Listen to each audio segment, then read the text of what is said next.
Hey, I, I'm honored to be here. I mean, I think, I mean, you guys get this, right? Like, we all get to, we all get to speak to people, and you, I'm sure you're like me, still kind of surprised that you get to do this. I mean, anybody else? Like, I've been doing this a long time, and still, it's not unusual for me on a weekend to go, man, thank God these people don't know everything that's in me. You know what I mean? And because there would be a mass exodus, and then to be able to just share with my colleagues, and even though I don't know you guys, I mean, one of the things that's fun about being together, one of the things that makes you come in the middle of July to this, is that this is the group that you look each other in the eyes, and we know something, we know how hard this is, right? And you can say this to anybody else, and and and listen, it's not their job to get it. They don't have to get it. We don't have to feel bad that nobody gets it, but they don't get it, right? This is weird, and it's hard, and it's a weird way to make a living, and it's uniquely hard. And having said that, you know, like, we're not outside roofing houses. Some of you have done that. You know what I mean? Some of you are doing that kind of stuff. It's not like I'm whining right now. I'm just saying, you know what this is, and we've all got a little blood on our tunics, as it were. And so man, I'm honored, man. I'm honored, and and our journey and in my heart, increasingly over the years, I've grown to care more and more about the Big C Church, and just, you know, hopefully to become more charitable, and a little more patient, and a little, just to love the church, because Jesus doesn't have 700 churches in San Diego. You guys know this, right? He has one church in San Diego, and I mean, and and none of them agree with each other. But I mean, we still, but it's like, whether we like it or not, those that guy that annoys us, and that church that frustrates us, and I mean, it's just us in the room, right? So pause the tape a second. The church we're jealous of, you know what I mean? The church we go like, man, jeez, man, they got a great building. They don't deserve that. But anyways, that church, I mean, we're all in the same deal, right? And there's this thing in our house. I am so thankful for this. My kids they all love God, and they all love the church, and they're all. My son is on our staff at our church. He's the music director guy, and he loves worship, and he's got Psalm 130 tattooed on his arm. And I brought him home from Israel, like this stuff from the city of David. How many of you guys have been to Israel before? Okay, the rest of us must go. You just must. I'm begging you. This is not what I'm talking about. I'm begging you to go. It's worth a year of seminary. Those with the hands up, am I right? I mean, you're like all that stuff they jammed into your head in seminary. You're over there going, oh, like that. It's just so. Can I tell you a quick little story about that? So I'm on top of Mount Carmel. I mean, I hate being that guy, you know what I mean? Mr. Bag Pastor. But I'm on top of Mount Carmel, and my first trip there was just me and two other pastors, and it was right after the big war, the last big war they had with Lebanon. So every tour you can imagine canceled. Every American tour, for sure, gone. So my first time there, I had no idea that, like, the Church of the Holy Sepulchre could get crowded. I mean, and sometimes you can wait like 3 hours to see the tomb, but like, I'm waltzing around in there. So the first day, we're on top of Mount Carmel with me and two other pastor friends of mine, and one of them is kind of independently wealthy, and he paid for us two to go.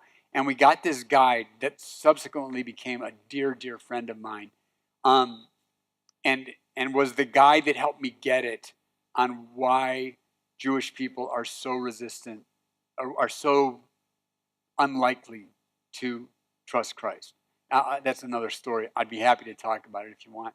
But I'm standing there, and there's this Italian monk who lives there, and is one of the guys that keeps the site. And he has this. He's speaking in broken English, and he's pointing out the Jezreel Valley and all these places you've heard about and read about your whole, for decades now. And I mean, they're kind of our place, right? They really do.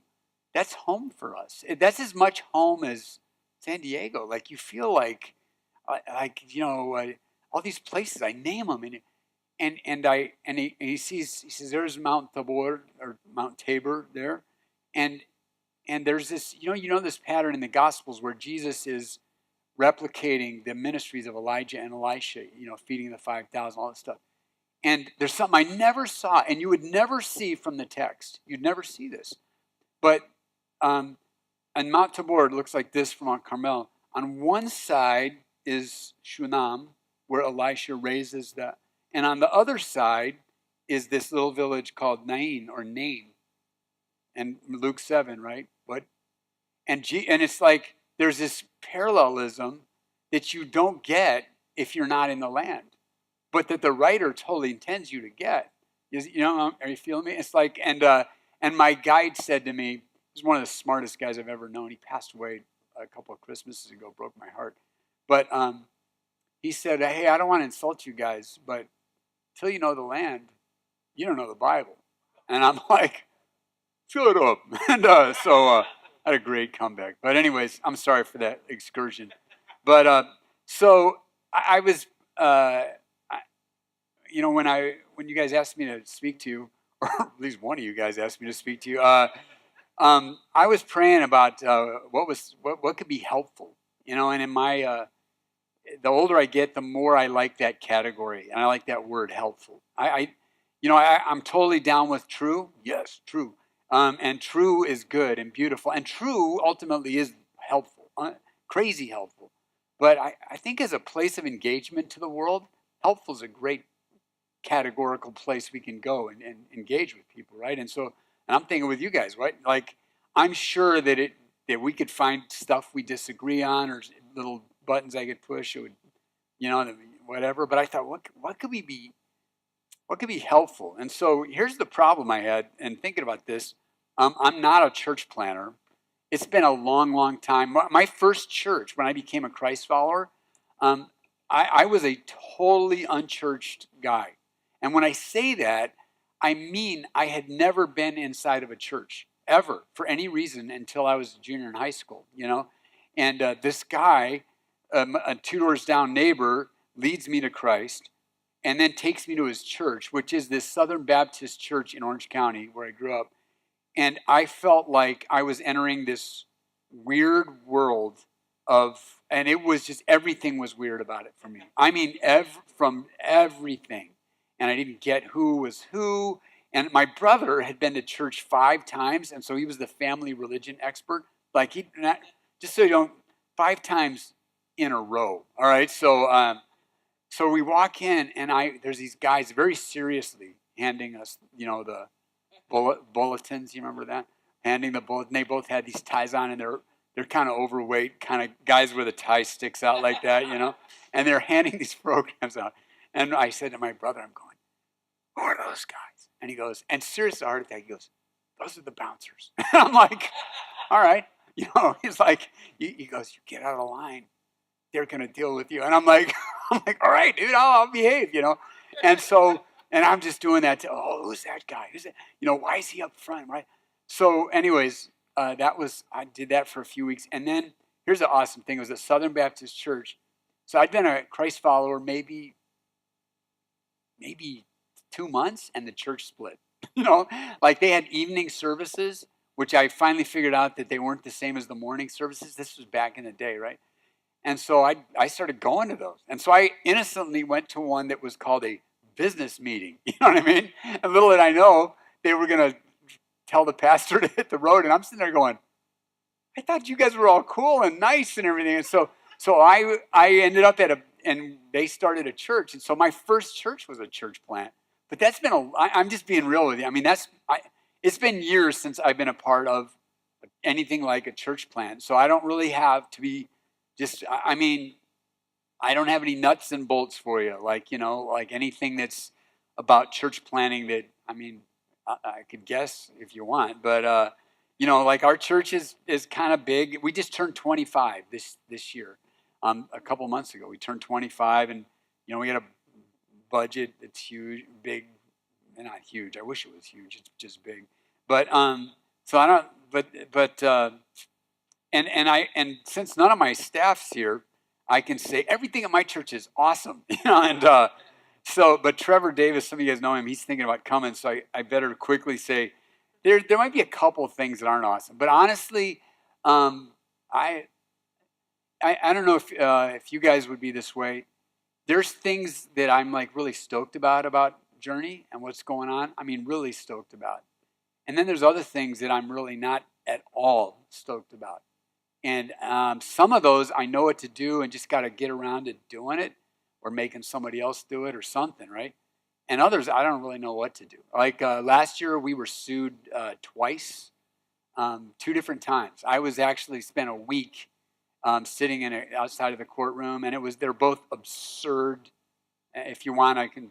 What I'll try to do is save some time for interaction, and maybe we could just talk to each other afterwards. And if you want to know about the lawsuits, I'd be happy to tell you. It's just, there is a couple things that I would say make sure you do X, Y, and Z. But frankly, there's some stuff that's really hard right now, and we just launched. You guys, Jason Dennison. Anybody else know Jason?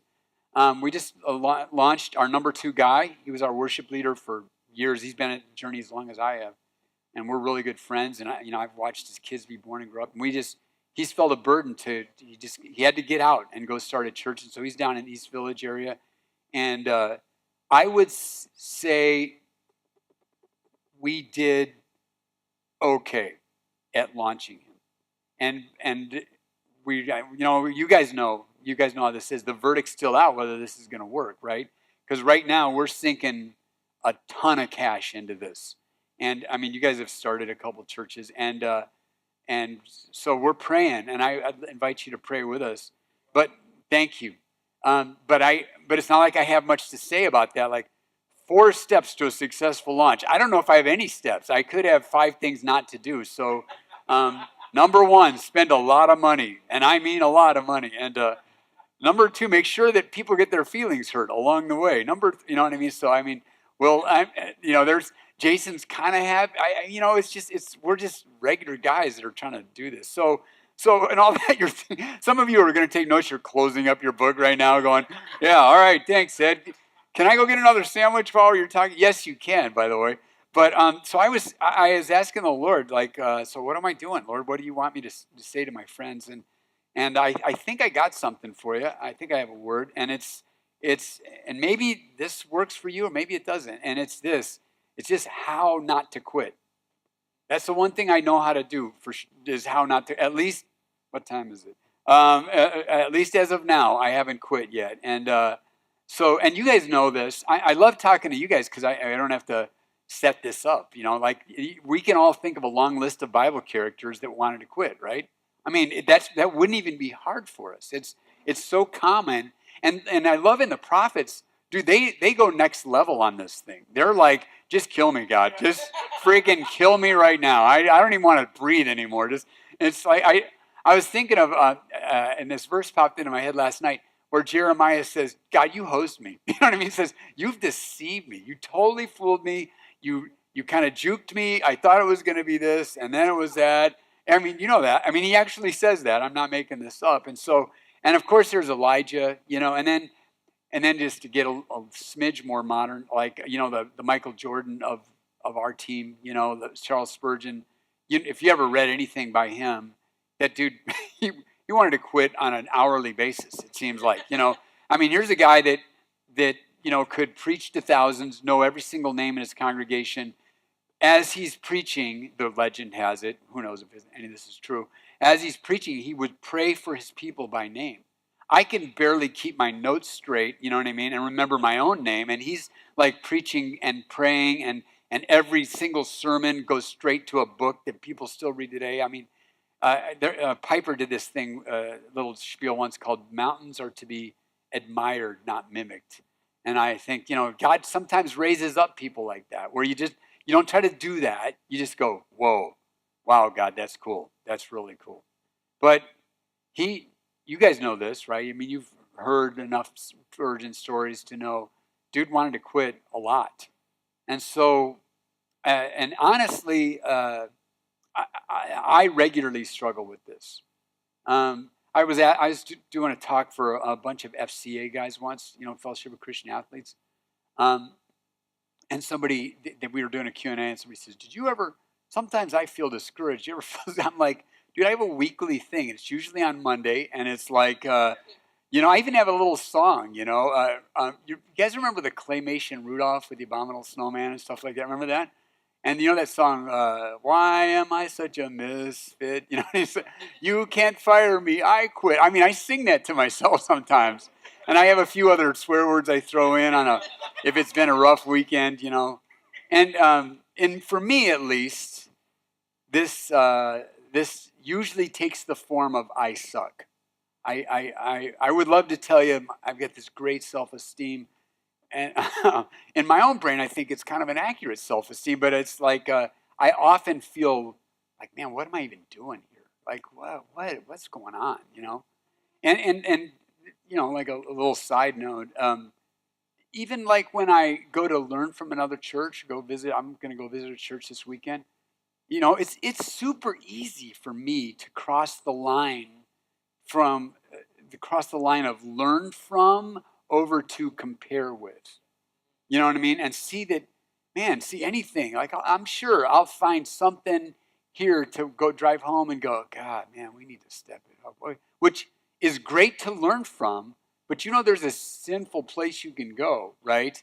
That is compare with. And, Paul's pretty clear about comparing ourselves with ourselves. It's not a place from wisdom. So we're, moving to the solution side of this. And if you can't relate, then I am happy for you. I really am. If you're going, dude, I never want to quit. I'm called and I'm good and I'm confident in my calling, and I'm like, rock on, buddy. Good for you. Yeah. Give it another 6 months and just give it time, But so I was thinking, what do we do about this? Because I feel like this is a common pastoral malady. I'm pretty sure I'm not speaking like out of turn here. Like, and again, I'm definitely not trying to pull you down into the muck, man. If you're in a rocking place right now, you don't have to invent this. It'll come on you just without you inventing it. So I was thinking of 1 Samuel 30, verse 6, where, it's that end of Saul's reign. Before David's really started to reign, he's still headquartered in Ziklag. Remember that? Remember that part of the story? And he's about, in that weird, it's a very weird story. Like, David is actually in formation, marching with the Philistines against Saul. And, I love that the text really doesn't tell us what he's thinking. Like, was he actually, he wasn't going to go do that, was he? And some of the Philistines, some of them are smart enough to go to Abimelech, like, dude, what's he doing here? What are you bringing this Jewish guy here, right? And they remember that song, Saul has slain his thousands and David his 10,000s. They're like, you do know who the 10,000s were, right? They were 10,000s of us, get this guy out of here. And so David goes, and so he comes back. You guys know the story, right? Right? And so he comes back, and the Amalekites, one of the ites, have grabbed, they've raided everything, stolen all their stuff, taken their women and children, and they're on their way to Egypt to sell everybody, and they're partying because they think, dude, score, easy, no men here, to just, off we go. And before they go, and it has a happy ending because they end up in some kind of, I guess it's not happy for the Amalekites, but they kill all the Amalekites and get their people back, and nobody is hurt apparently, which is hard to imagine. But before that, they are thoroughly discouraged, and they want to give up the whole kingdom project and the David project for sure. Remember that? And even his guys that become these legendary dudes. They become his mighty men. Even they're like, dude, this loser has led us into one crappy thing after another. and they want to, you know what I mean? They're coming for him.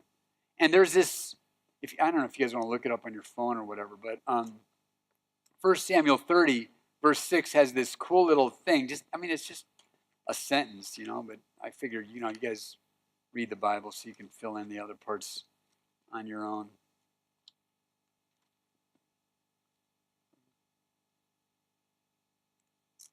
So he has this great line, and he says this.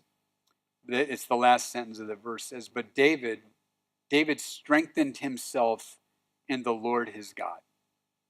David strengthened himself in the Lord his God. There's this that David did here. I was thinking, how this relates to me is, and this relates to how I do at least how I deal with the I want to quit thing, the discouragement thing, and it's this. I have to reconnect with what got me into this in the first place. You know what I mean? Like, man, it's maybe I'm guessing I'm not the only one, but it's so easy to get caught up in all the stuff that we never thought I guess in the back of our minds, we knew we were going to deal with stuff, that's not that nobody talks about in seminary, the number of administrative things you have to do, and I'm blessed. I am blessed. I'm at a point in my life where I've almost everything that I'm not good at, somebody else does. But you guys know this, it took a lot of years to where I got to that place. And it's not something I achieved. It's just hang around long enough and however you want to phrase it, get lucky, get blessed, end up at a bigger church, or get a church that becomes a bigger church, and eventually you can hire people away or not hire them away. We've done that too. But hire people to get rid of some of this stuff that you stink at. But even that, it's like just thing after thing after thing. I don't know about you, but I didn't know I'd be doing this many funerals. This is the Bible I use when I speak, and I keep in this for whatever reason. I keep the things from various funerals, from some guys I've done this year. There's another one. It's Ruth Ann. All these are amazing people at our church that died in their prime just this year. I mean, for whatever reason, this year's been rough. And I'm a professional, right? I'm a pro at this. I'm not. Dude, this it kills me. It sucks it out of me.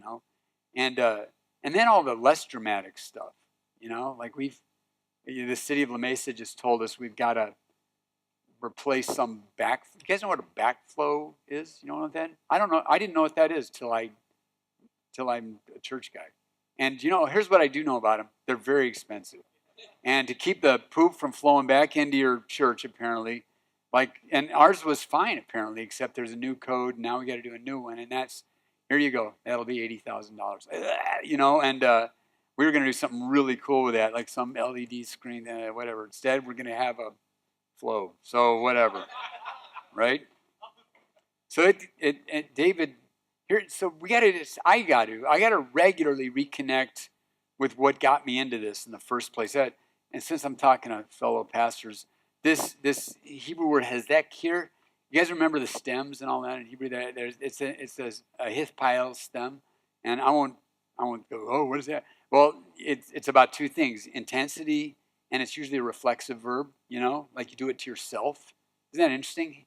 It's in the stem where it says you got to get intense about this. David strengthened himself. He got intense, and it's a reflexive verb, i.e., like in Greek that would be a middle, voice, and it's like you got to do this to yourself. And here's the thing, if you're writing anything down, I'd write this down, and that's this.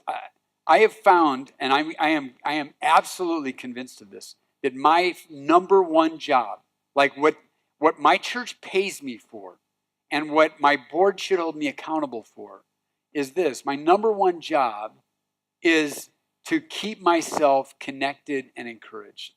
That's my number one job. If I feel disconnected and discouraged, then I am failing at my number one job. Now, I should take that back a little bit. Not if I feel that, or not if I'm tempted to feel that.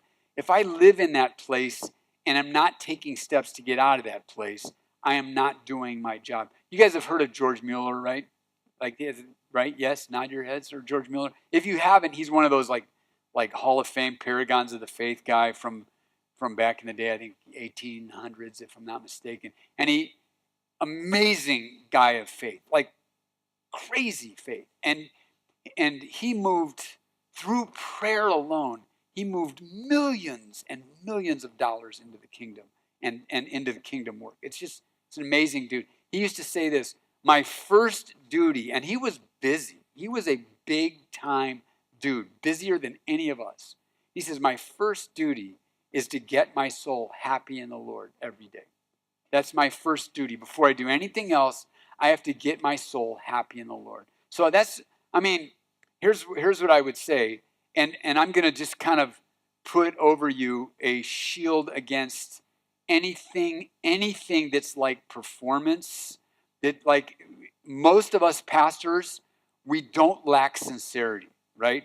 We didn't get into this job because we don't mean it. We didn't get into this because we're just screwing around with this. We're like, if nothing else, right? You guys know this from knowing hundreds of pastors. If nothing else, we're sincere, right? The fakes get weeded out really quick. So at least we're sincere. Here's the problem. Sincere people can be neurotic people. I know, because I'm a sincere person, and my daughter, my middle kid, is a therapist, and she's pretty convinced. Never mind. She's diagnosed me several different ways, all of which are accurate. But here's the deal. So please receive this as a gift, not as some old guy telling you. I remember, like, growing up in the ministry, hearing all these great men of prayer and great men of God come and speak at different conferences. And I always felt like they were just putting bricks in my backpack. Like, he rose at 4 a.m. and prayed before, it's like, and they don't tell you he went to bed at 8 at night. You know what I mean? I was a youth pastor, and I couldn't get home till 11, and I'm trying to rise at 4 a.m. to greet the Lord. And I'm like, I couldn't do it. And I felt bad. So this isn't that, but I'm just saying this to you. Figure out what it takes for you to stay connected. And that's going to be a regimen. You're going to have things that you go, all right, I got to do this once a week. I got to do this once a month. I got to do this every day. I've got to pray this every day. I'll just let you in on my thing. I need a daily prayer that gets me dialed in. It gets me aligned with the kingdom. And I found a couple of them. I had one from John Stott that I prayed for a long time. I've got a longer one that I found in a John Eldredge book on prayer, Moving Mountains. It's got some great prayers in it. You might like where he goes with it, or his theology or not, but his prayers in there are money. And whatever you need, find out what you need daily. Find out how much time in the Word. I need time in the Word. And by the way, I'm not saying this. I'm not laying anything on you. I'm just telling you what I need. I have, my pathway is I need to read through the Scriptures. I think as a pastor, you got to be soaked in the Scriptures one way or the other for them to come out of you. But just for me, like, even if I'm not preaching, I just got to be in the story. I just got to be in the story. I got to feel like this is my story and connect with it. That's just where I'm at. And I've got to have a list of things I'm praying about. I've got to be able to look certain people at our church in the eye and say, I'm praying for you every day. I just have to. That's just me. So try to receive that, please, without falling into some weird guilt place. But I figure out what it takes for you to stay connected, and then just be. Dallas Willard used to say this: ruthlessly eliminate hurry from your life. I say that as a novice in doing it. All right, so I'm very much a novice. And and by the way, it's easier for me with grown kids to say that than any of you with like littler kids. You're at a moment, in your life, and sadly, it's only a moment, but it's nuts. I get it. But everything you can to eliminate hurry from your life. So here's the thing. I was thinking about this. is, Timothy, Paul said to Timothy, discipline yourself for the purpose of godliness. You remember that verse in 1 Tim 4:7? And some of you have just taken the languages, I guess. But the Greek word that he uses for discipline is the word gymnazo. That we get the word gymnasium from that. And gymnos, the noun, what is it? Anybody? It means naked in Greek because they would train naked in there. The gym was not very crowded back then, and is Jim here today? Okay, I'll just go for a run, But somehow we got to figure out how to get solitude, how to fast, what is it? And yours is different from mine, and I would love for us to be in a place where we can help each other with this. What if we could use each other's space? What if this could be you probably can't do certain things at your office. You can't. You're going to get bothered, So maybe God's given me, somebody in our church has this house out in Borrego that, I go out there and there's no human sounds. And it's not a shed, it's a house. And that's kind of nice, right?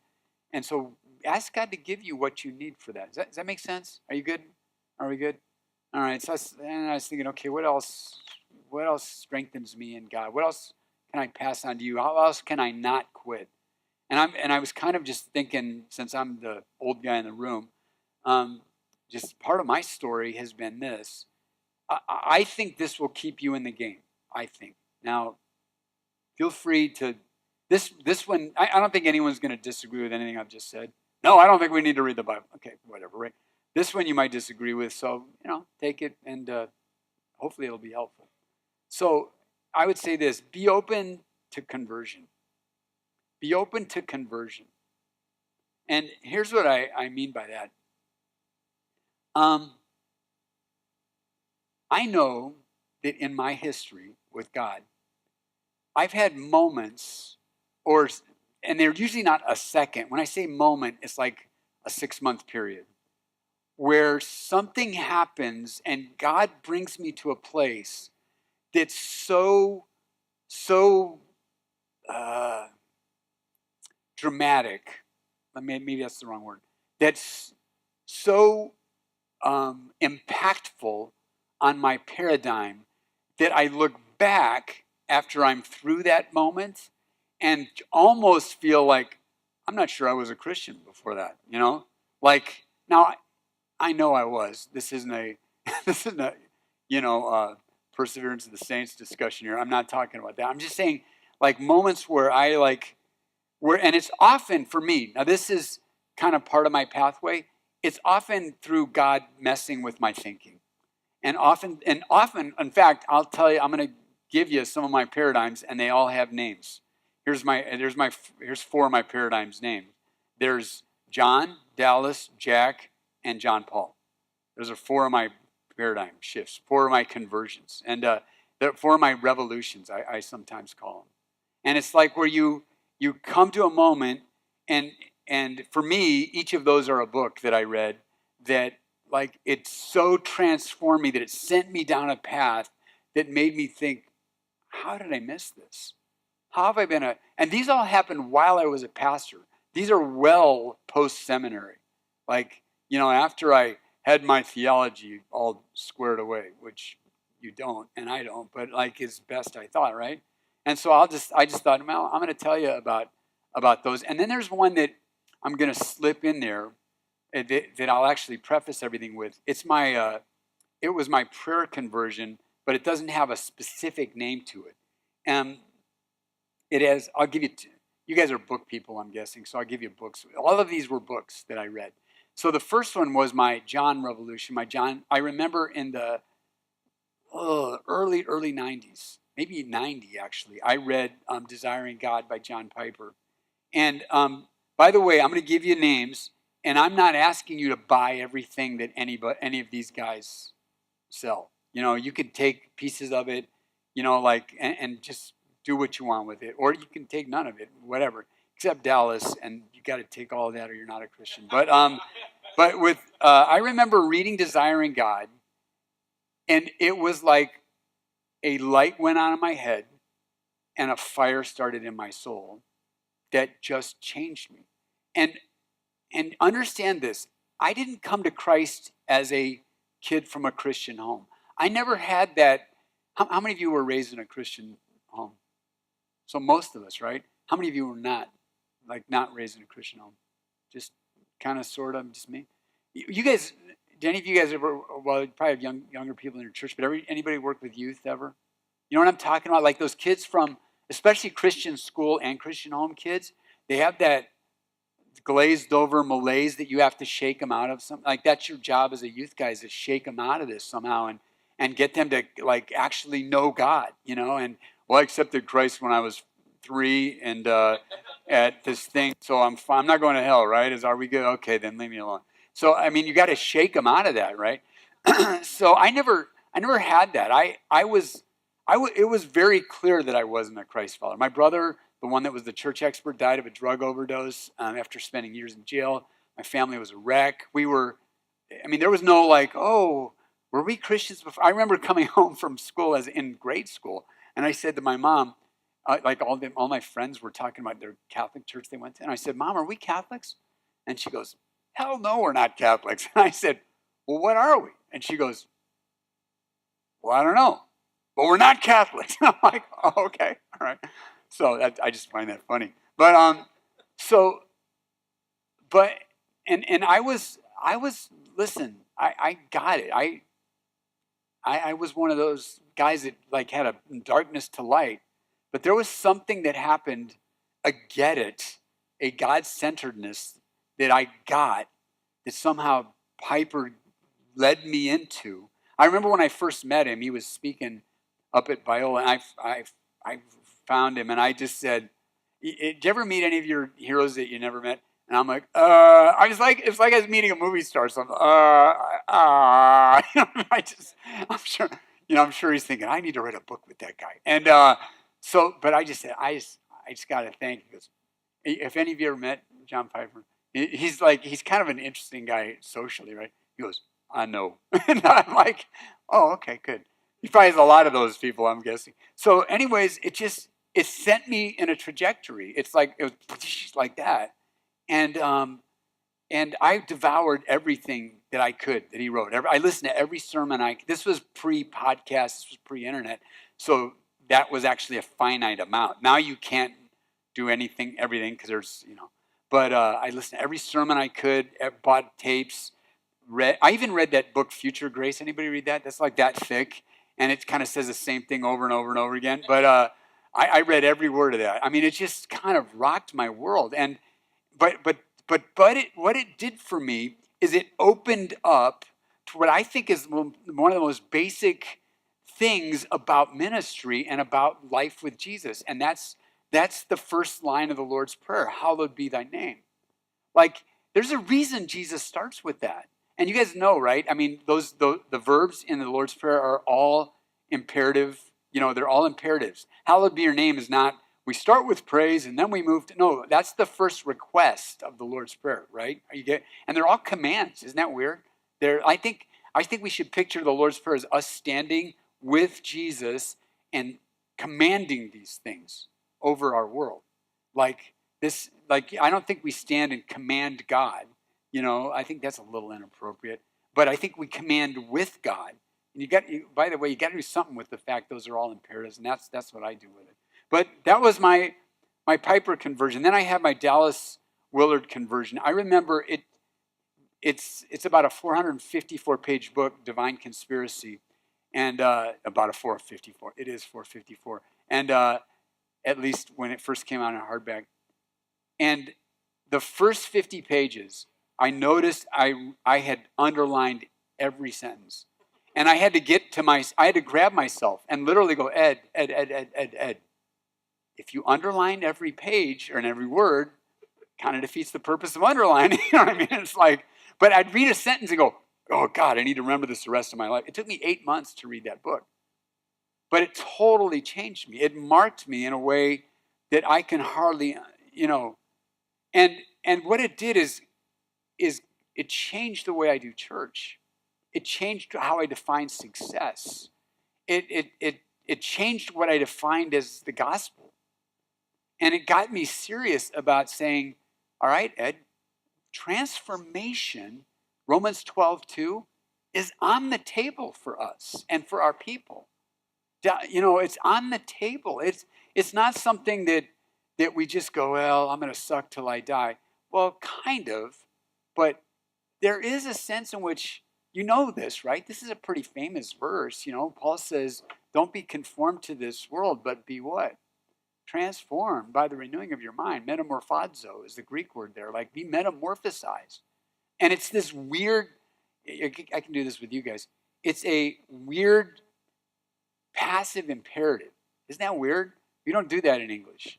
How does one be transformed? And you're commanded to do that. I'll let you guys think about that. Here's another conversion. This is the one you're going to most likely think I'm nuts on. But I had my, I'll just say it. My Jack Deere conversion, right? You guys know what Jack Deere is? Yeah, okay. Somebody, he's one of those heretics. Well, okay, maybe. But you got to admit, it's an interesting story, right? Dude, Old Testament prophet Dallas, that ends up as a pastor of a Vineyard church. That's weird, right? You got to at least give me that's weird. And I had a really good friend who was pastor of the largest youth ministry that I've ever heard of. And it's one of the smartest. You guys have people in your life that you go, dude, this is one of my really smart friends. And it's like whenever he would call me, and whenever he would say, hey, I'm reading this book, I would definitely go by and read this book. So he said to me, he called me up and goes, dude, I just read this book that really messed me up. And I'm like, by all means, share that. So he said, it's this book called Surprised by the Voice of God.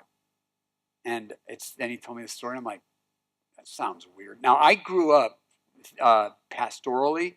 I came of age during the Holy Spirit Wars. You guys don't know those. You're too young. But we used to fight like mad dogs over speaking in tongues, as if that was the end of the world. If a guy said, "Bass in the salad," or whatever he's in the service, we just freaked out. And there was, some of you guys don't remember this, but there were books and counter books and arguments, and there are demons possessed and all this stuff, and it was crazy. And I went to, and I went to Talbot, where during that time when John MacArthur was still, before they went and did their own seminary, when they just had a Talbot extension in the valley there. And so I had my guard up, man. And we evolved at Talbot over time to where we became, what do they call it? What did Sosi call it? Cautious, open but cautious. Which God's like, oh, great, you're open. That's just great. Good for you. I think I said something about seek, but just be open. Anyways, I'm sorry. But so it messed me up. And here's why it's a revolution for me is I had to deal with the fact that take this cum grano salis and whatever you want to do with it. But there had to be something about my ministry, about the church I was in, that couldn't be explained by me, or I didn't want any part of it.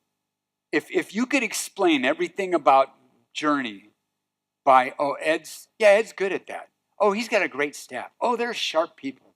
I always great. By the way, it's not like I'm trying to hire idiots just so God can get all the glory, Let's find the dumbest guy we can to lead our youth ministry. No, right, you want the sharpest guy you can, but there's got to be something about ministry and about our churches. Because here's the thing, I think in the secular culture, it's in such a place that I'm not sure argumentation brings people back anymore. So I don't think it's like we don't have a good argument. I just think if you look at Acts, how did the gospel move forward?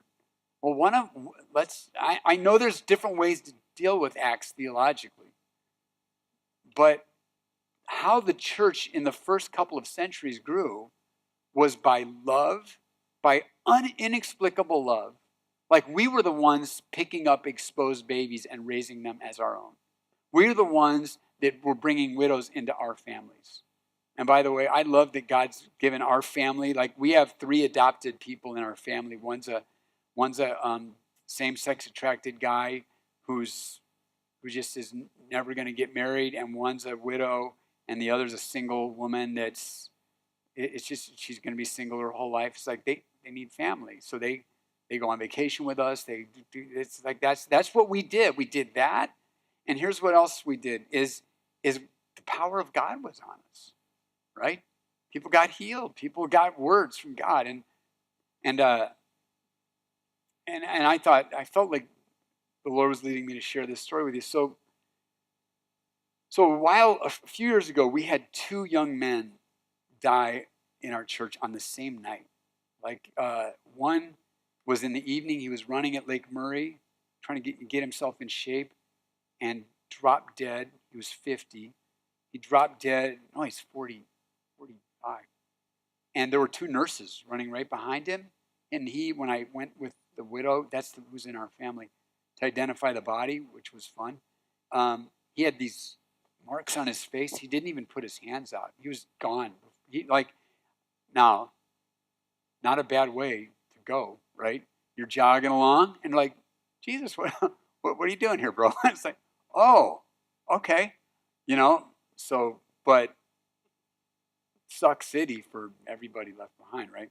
And then another guy's 36 with 4 kids who died in bed at 2 in the morning. And I get this. So imagine waking up to it's like I felt like I had 2 phones in my, 2 families that were.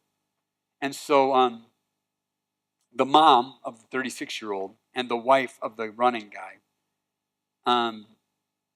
they became Annas at our church. You know what I mean by Luke 2, Annas, who never left the temple the day and night. They would spend 6, 7, sometimes 8 hours a day. I'm getting choked up telling you about this. Sorry about that. In our worship center, just praying and asking the presence of God. Once, before I speak, I have people pray over me, and I'm sitting there, and there's 2 people, they're laying hands on me praying, and I feel this whoosh go by me like this, like a breeze. We're indoors, like here, right? And I see these women are like 20 feet away praying, and as they walk back and forth, it's like this wind just keeps whooshing depending on where they are. Do what you want with that. A month after that, I'm coming down off our stage, and this guy who's a relatively new Christ follower, maybe 8 months in, he comes up to me, and he's never met either of these guys. He comes up to me and said, but we were as a church, I mean, that's a big deal for a church, even a big church, to lose 2 young men at once. So we're, it's kind of breaks our heart. You guys have had that where somebody dies. We've had babies that die, and it just breaks your whole church. It just breaks your heart.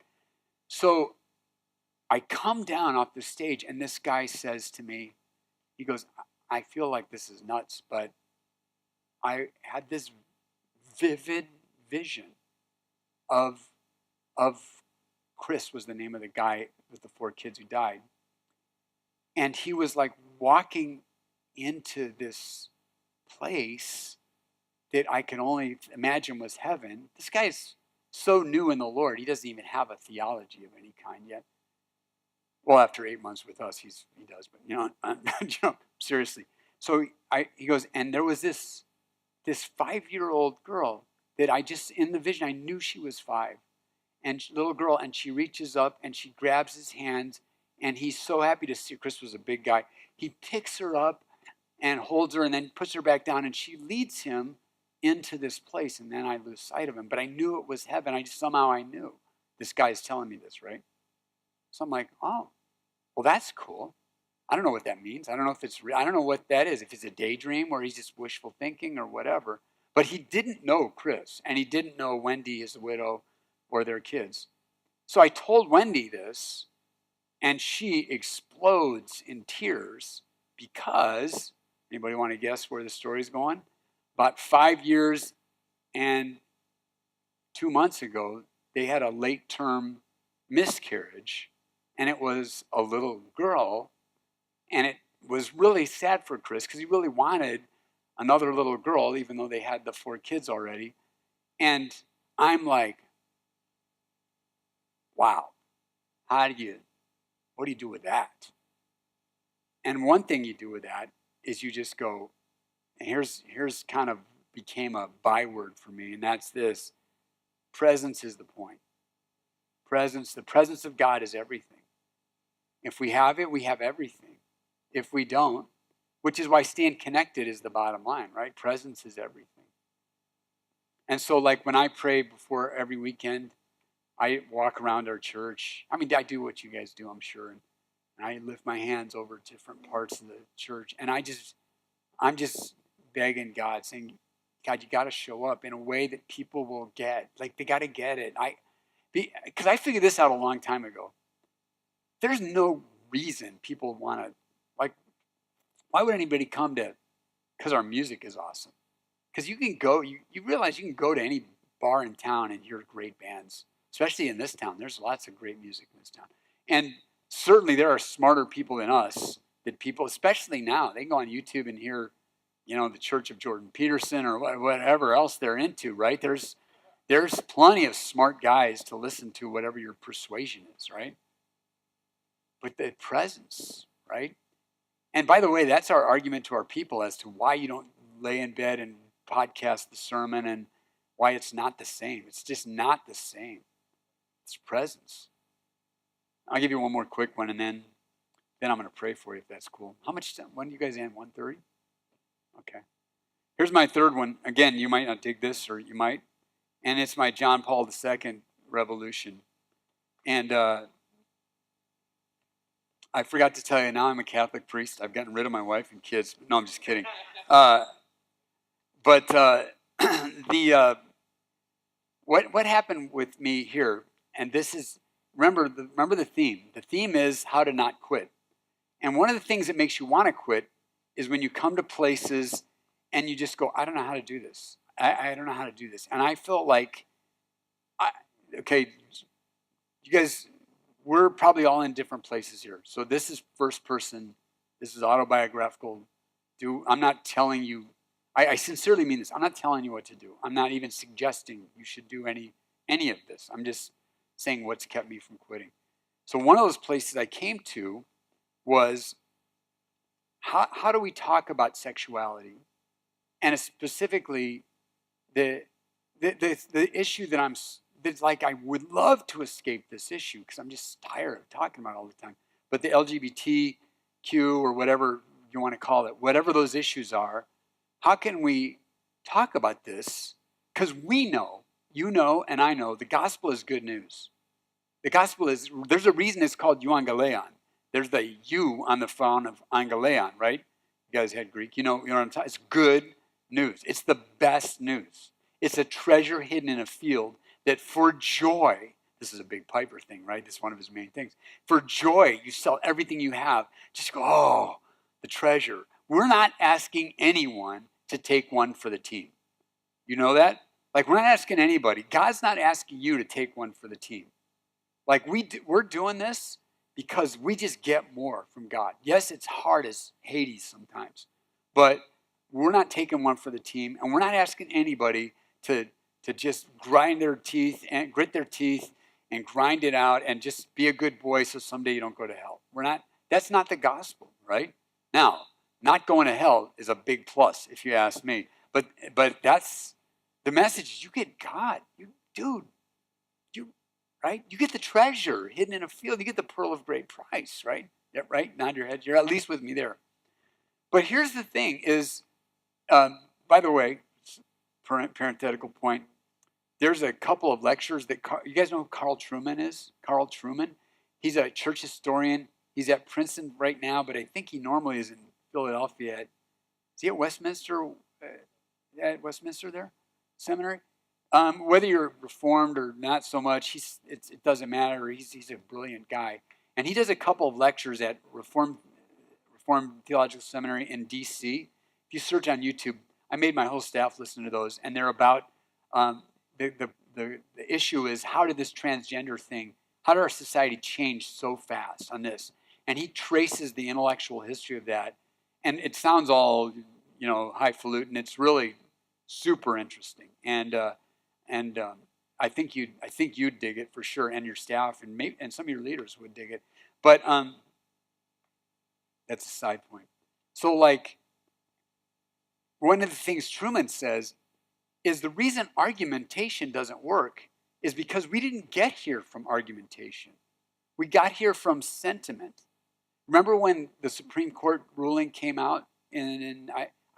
Ironically enough, when the news came, I was actually in Indian Wells at our church's married couples retreat, which is, I have a story on that I would tell you if I had time. That maybe I will squeeze it in. But do you remember what President Obama said in response to the ruling? You guys remember, anybody? He said this famous line, "Love is love." Remember that? You should remember that. Love is, it's the President of the United States, who's not a dumb guy. You like Obama, dislike Obama. He's a very intelligent dude. But he said, love is love. Do you know what that says this? Listen, we're not doing some reasoned argument about this. We're here by sentiment. So guess what? I think we have great arguments. I really do.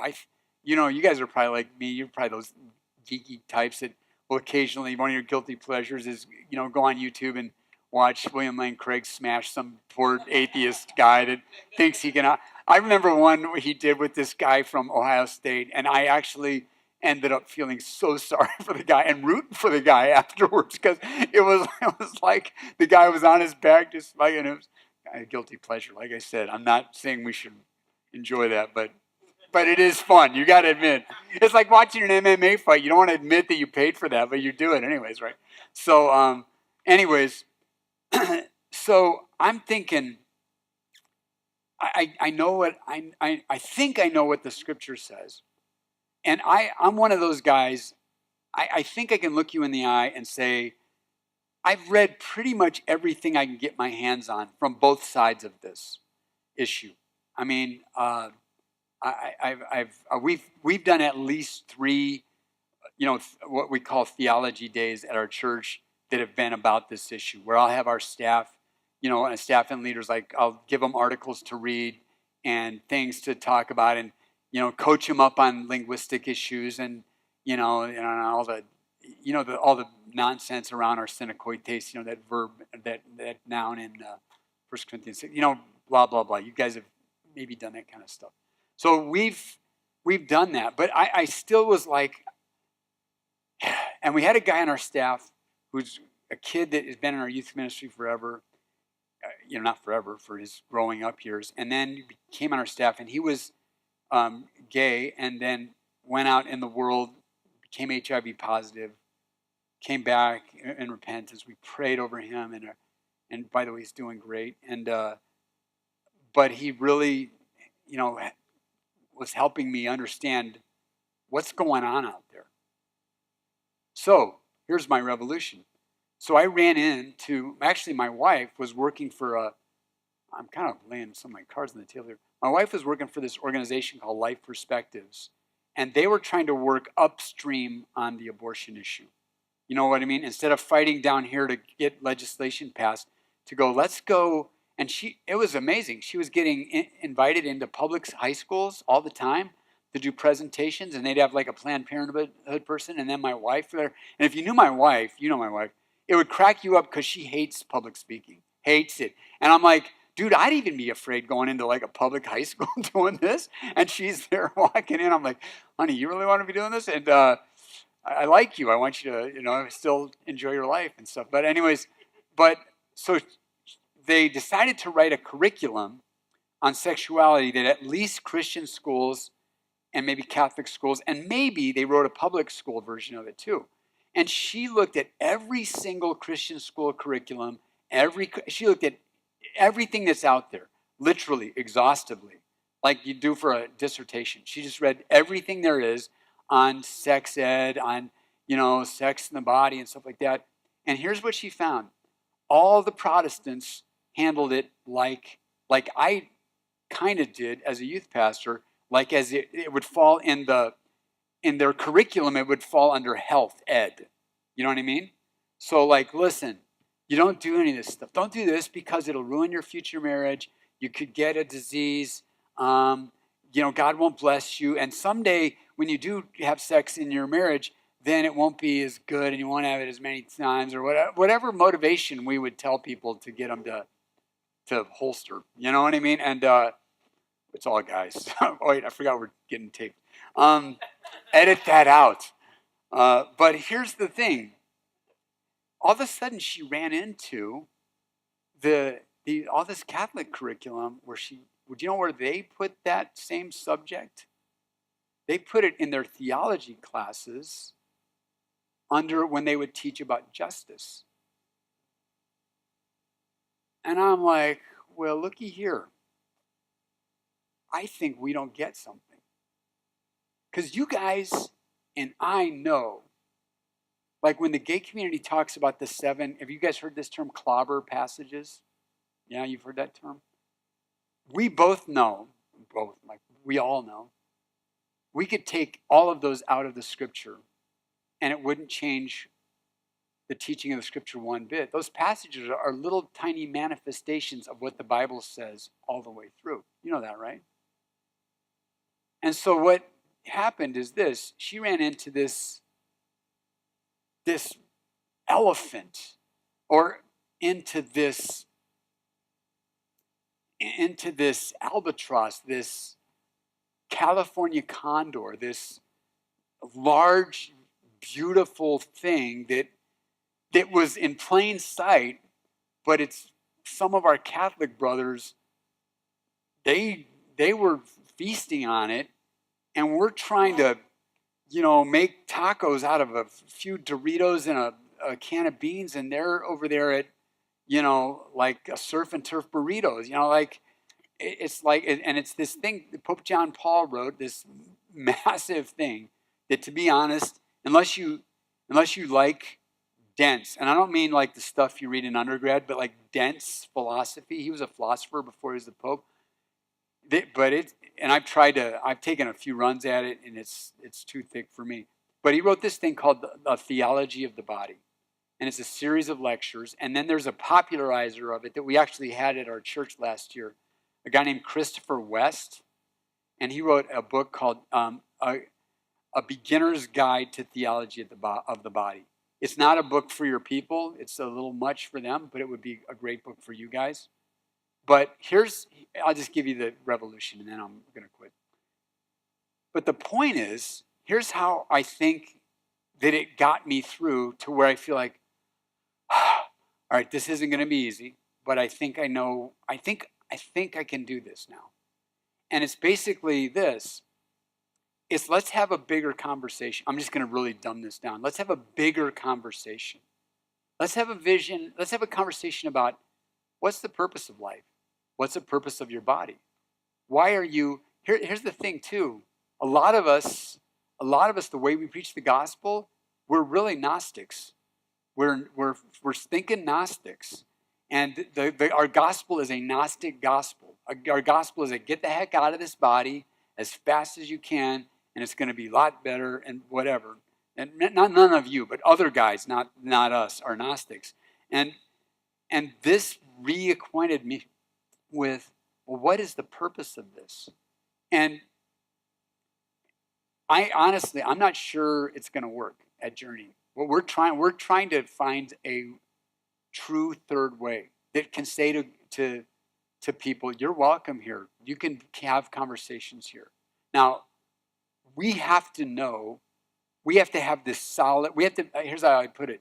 We got to be like a balsa wood covered bowling ball. Does that make sense? Like, okay, this isn't going anywhere. But around that, there's got to be a place for a culture that widely regards us, at least in this area, as hateful. Like, how do we engage that culture? And I was like at a stopping point where I go, I don't know how to do this because I'm not going anywhere. The bowling ball's not changing. But how do I do this? And I felt like I got this breakthrough when I ran into theology of the body where I'm like, oh, let's have a big conversation. Let's not go to 1 Corinthians 6:11 and argue over the meaning of two words there, Because we can win that argument. You guys who have researched it, it's not that hard of an argument. But that's not the point. It's the treasure in a field for everybody. So for a gay person, we're not saying, listen, dude, here's the good news. You don't ever get to have sex. And you got to live by yourself. And when you're 70, I don't know who's going to take you to the hospital. But we'll figure something out. No, the gospel is, listen, is Jesus calls everybody to lay down their life, right? Everybody lays down their life. Everybody hates their mother and father and brother, and right? Luke 14. So, I don't know. I probably went too much. But number 3 is be open to conversions. And because I think they're coming. I think if you hang around long enough, you're going to come to various stopping points where you're going to need God to give you a conversion. And I hope you're open to it. And so one of the Annas, she texted me right before I came over and said, I'm feeling Psalm 27 for these guys. So can I pray Psalm 27 over you a little bit? And then, this comes from Deb Unemeyer. By the way, I've come to dig this kind of stuff. If you ever want somebody to just come and pray over you, to take 20 minutes or so and just pray over you, I'd be happy to hook you up with some of our... Journey is blessed with, I don't know, and honest to goodness, 0 credit to me. It's just, I don't know how they got raised up. They just did. We don't have a program or plan. We're just got blessed. And we have a couple people that would love to just come over to your church and just pray with you. If you ever want that, I'd be happy to hook you up. Maybe you already have that in abundance. So, but here's Psalm 27.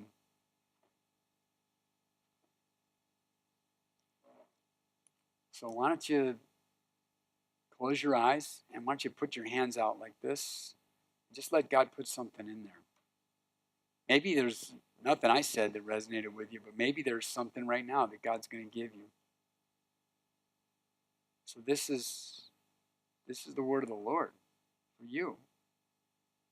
The Lord is your light and your salvation. Whom shall you fear? The Lord is the defense of your life. Whom shall you dread? When evildoers come upon you to devour your flesh, and your adversaries and enemies, they'll stumble and they'll fall. Though a host encamps against you, your heart will not fear. Though war rises up, in spite of this, you shall be confident. Because one thing you have desired, above all else, from the Lord, that you may dwell in the house of the Lord all the days of your life. To behold, you guys know this, right? To behold the beauty of the Lord. Maybe it's been a while since you've beheld his beauty. Maybe it's just seemed like a grind. Just allow yourself to behold the beauty, the wonder, the surprise that he loves you, that he's called you, that he's let you do this. You and I both know it's grace. It's not deserved. You didn't earn this. So, Lord, I pray on behalf of my brothers, hear, O Lord, when we cry with our voice. Be gracious to us and answer us. Because when you said, seek my face, we said, your face, O Lord, I will seek. Don't hide your face from us, and do not turn us away in anger. For you have been our help. Do not abandon or forsake us. Father and mother may forsake us, but you will take us up. So teach us your way, O Lord. Teach us your way and lead us on a level path because of our foes. Do not deliver us over to the desire of our adversary, for false witnesses may rise up against us. But you are our strength and our shield. Let us wait for the Lord. Be strong. Be strong. Be strong in the Lord, and let your heart take courage. Yes, wait for the Lord. God, would you give my brothers the strength, the grace to wait for you, Jesus' name, amen.